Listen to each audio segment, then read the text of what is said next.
What is your assessment of the season as a whole?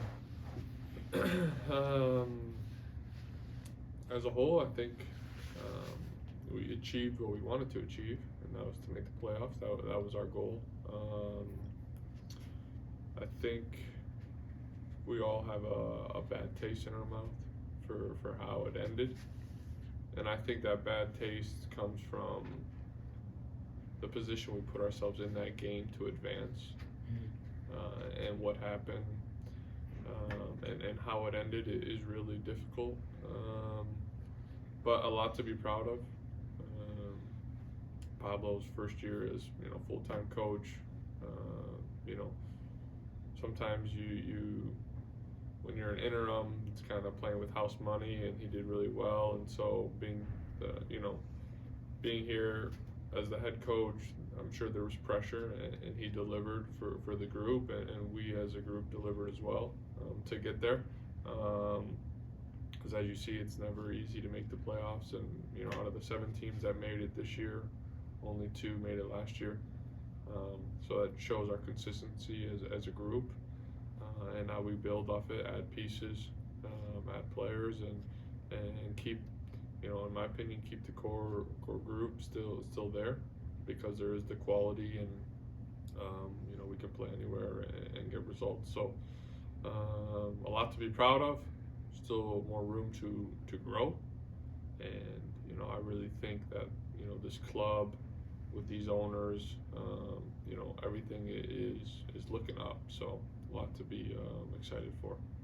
How much do you think the injuries to Bobby, to Demir, and then some of the other ones that were kind of sprinkled throughout the season, how much do you think that affected kind of how maybe the ceiling for you guys?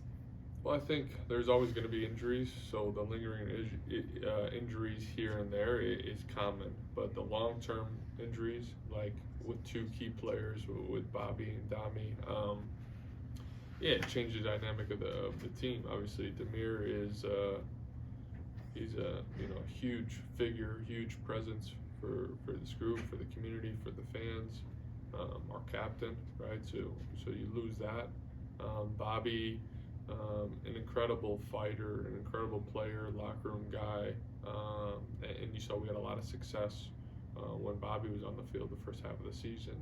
So those 2 really unfortunate for the group, but you can make a point that this group has depth and the ability to win games without key figures, and that just attests to the coaching staff and the players for the next man up mentality. So it's always tough, but it gives opportunities for others to step in, and that's just the nature of the business. But I pray to the Lord they're back and healthy and ready to fight again for us. Is that a good answer? That was a good answer. That's a great answer. Great answer. I think Bobby and Dami should pay me a little bit for that answer. I mean, you have their phone when they numbers. sit on this chair, just make sure you let them know that It has to make it into print first. let me work it. Well, they're talking. Bobby talks today. Demir talks tomorrow. There you go. Well, you're one of those guys who's made a really good habit, and you've been pretty public and vocal about doing like the little things off-season wise away from the pitch, just to keep your body going and kind of keep running at peak performance at this stage in your career. And I won't say what stage, because you're almost as old as me, so I don't want to say anything about myself as well. There you go.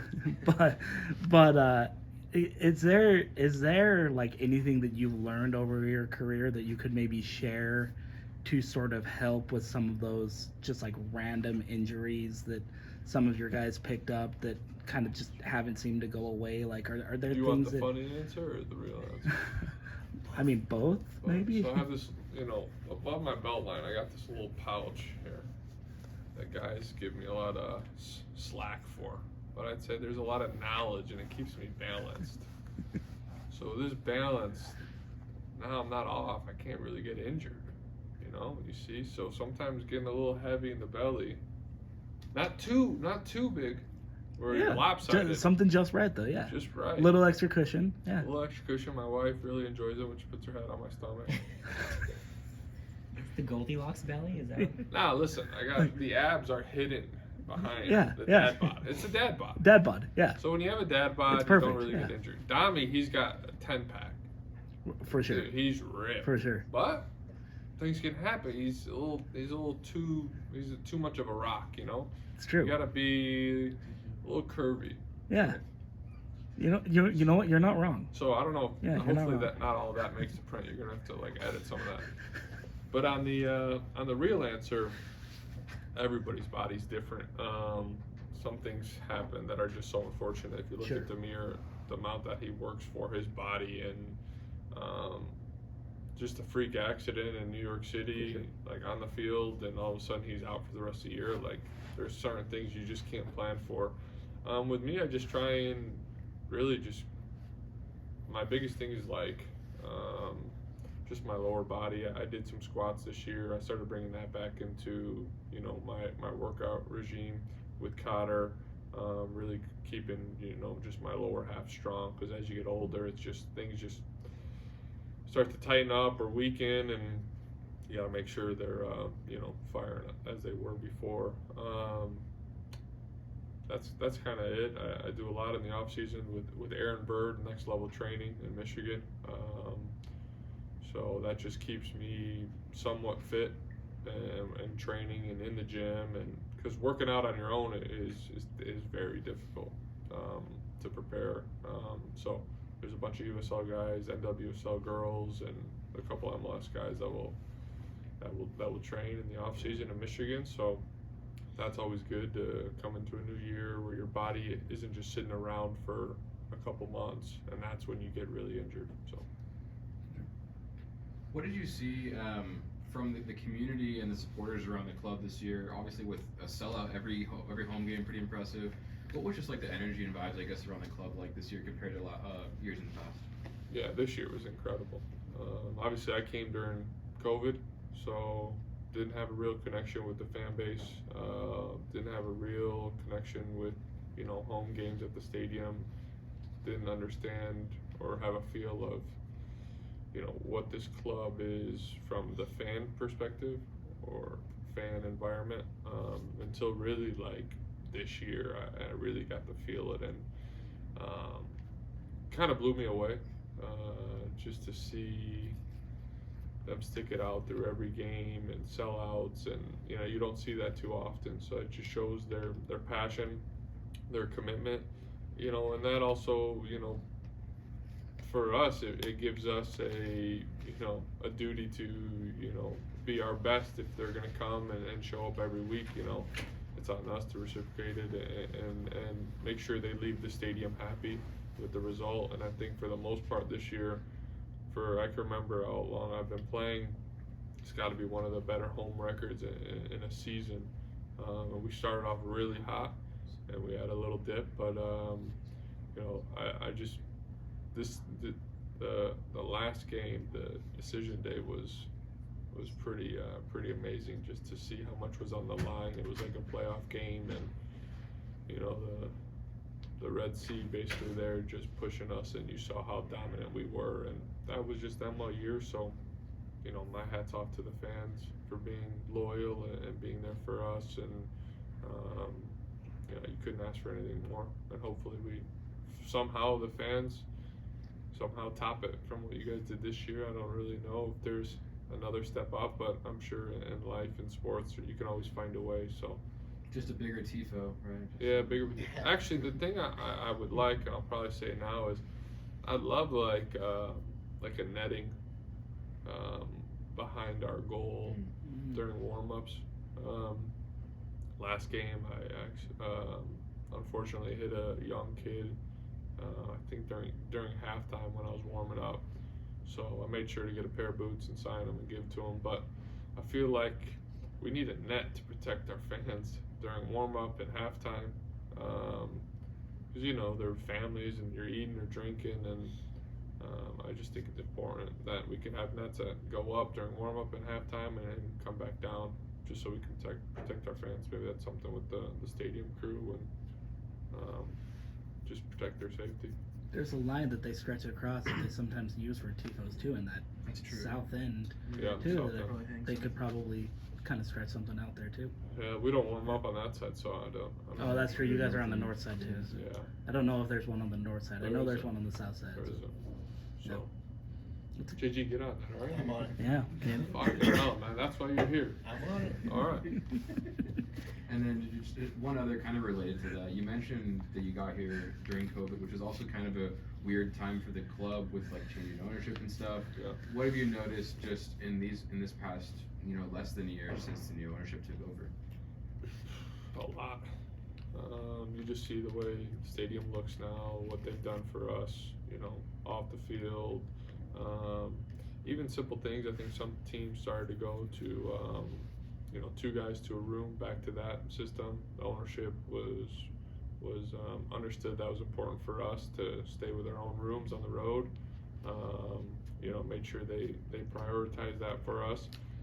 And just anything that we've needed. I know Scott, part of the ownership group, has been around the most, and we've been interactive with him, and he's been a huge help. And the front office, Kimball.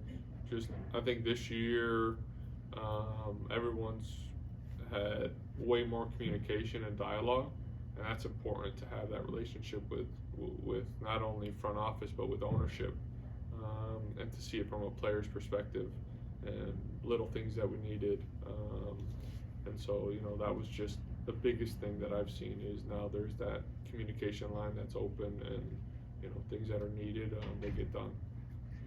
Staying on that sort of topic of conversation, you mentioned that this was the first full year of Pablo as head coach, right? So this is also the first off season with new ownership, because they came in, I think, January or something of this year. So obviously it's impossible for anyone to predict what their plans are, what they're going to do. You mentioned already that you think the core group should be back. What else do you think this team needs to get it to where it wants to get, which is championship level soccer? I think, obviously you gotta add pieces, probably, depending on, that's the thing, it's who's coming back, who's staying, that's a big part of it. If certain guys go, are you looking at another winger, another forward, another center back? Ojeda, he's here till the summer of next year, incredible player in my eyes. Is he staying? Do you bring somebody else to complete the midfield? You can always improve in many areas. I think we need to score more goals, in my opinion. 3 wasn't good enough for me, and I'm sure, our wingers, we need to add more goals, so we got to bring in, just more attacking pieces, I'm sure, and for guys to fight for their spot, not be complacent. And I think that's just for most positions, but I think as a group, you gotta just always improve, and hopefully you get it right. That's the other part of it is you bring in players, and sometimes they don't gel in the locker room, the language, life off the field. There's a lot to it, not just a player. I've been around many teams, and many great players from a certain team come to the MLS or to the team that I was on, and find it very difficult. And there's still an adjustment period. I think we've had a couple of wingers over the years that came from a different league and haven't been successful, and transition hasn't been easy. So, there's, and not just saying winger, and the center back position as well, there's, it's very difficult to come to MLS. So I think the ownership and Pablo, they have a good grasp of the group and what the, what everything's like with how we're building this team, and I'm sure they'll get it right to find the missing players, or to bring in players to complement the group that we have now. Do you personally expect to be back? I hope so. We got another year, so that's the goal. Just had my daughter yesterday, so 2 kids born in Utah. Let's be here as long as these legs work, and I'm still doing my job on the field, and more importantly, doing my job off the field. On the subject of goal scorers, I think it's fair to say that Sergio Cordova's loan deal was pretty solid success with this club. There's technically an option to buy on there. Do you think the locker room would be in favor of trying to buy him and bring him to the club full time, or? In my opinion, yeah, I thought he was a great player all year, great person. So I don't know what the buyout is. Sure. I don't know those details. You know, Right. That's way above my pay grade. They're not paying me enough to really answer that question. But If they did decide, though, would it get the Justin Meram stamp of approval? I mean, yeah, do you think of the course. locker room would You be? saw what he did the last game in the playoffs. You saw what he did, you know, throughout the year. I think fans, media, even players sometimes were a little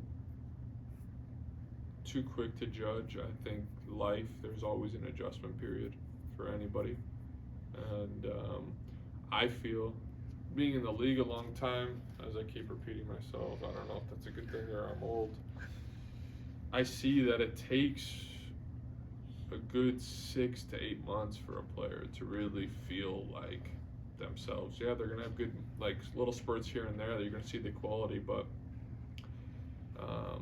with foreign players, I feel like it takes almost like a year to really like adjust, and coming into the next year with the proper off season, preseason, home, family, coming in with the same coaches and players, understanding the language better, life in the city, you know, because all that stuff plays into factors. You know, could you imagine Sergio, what he's thinking? Let's take Sergio, we're on the topic.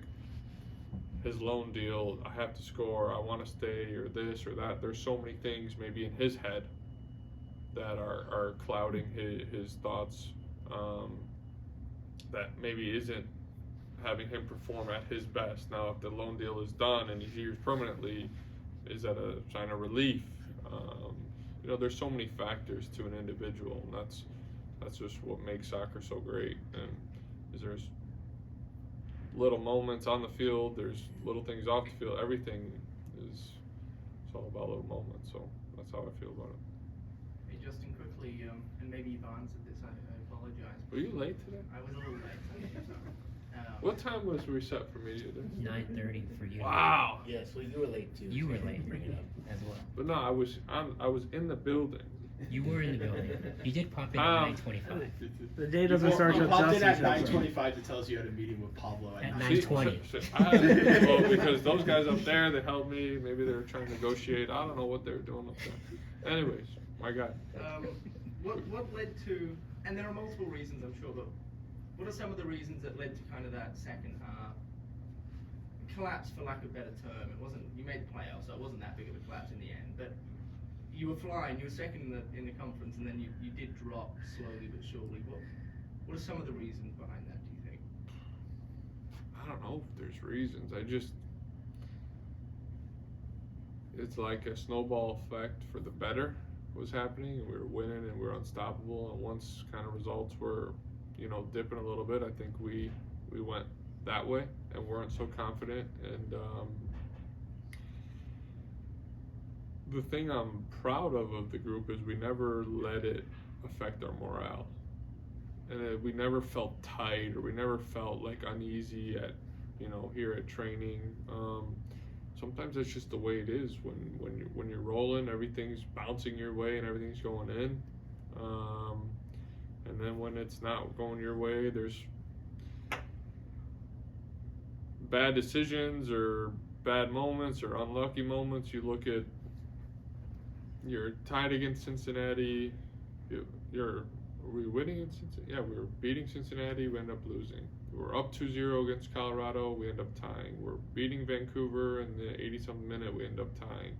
Like, it's just a little bit unlucky, or just within the confidence of the group that just wasn't there as it was in the beginning. Maybe, you know, not entirely sure, but it's just sometimes the way a season goes. It's never just gonna stay consistent, and for the group to respond and, you know, still have a chance to fight on decision day, you know, that's all we asked to get in, and, you know, we took care of business. And then apologies for the non-football related question, but did I see you got the pre-season started with a hole-in-one yesterday? That's right. Have you answered 2 that days question ago. yet? No, I have not. Come on, tell us about it then, please. What'd you lay up with? And, yeah. So hole 16, Glenmore Golf Course, South Jordan. Uphill. Uphill. Oh, yeah. So my irons were actually flying a little hot. So usually, 164 uphill, plays maybe call it on this one, not so much, call it 170-ish. I would usually go 8-iron, but everything was just hitting on the sweet spot. So I went 9-iron, 164. Tate Schmidt goes out of bounds. He's my partner. It's 2v2. So he had a horrible front nine. Left-handed? Right-handed, actually. Horrible front nine, but Uncle Jay had to pick up the slack. I was fine. I shot a 41 with the triple on one hole. So Okay, that's pretty good. on a par 3, I had a There triple. you go. I missed Wow. 3 putts. Couldn't believe it. So I was playing well.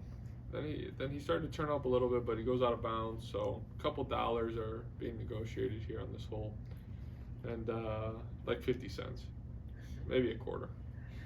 And I said, well, I gotta hit this one nice. So 164, a little uphill. Took a 9-iron.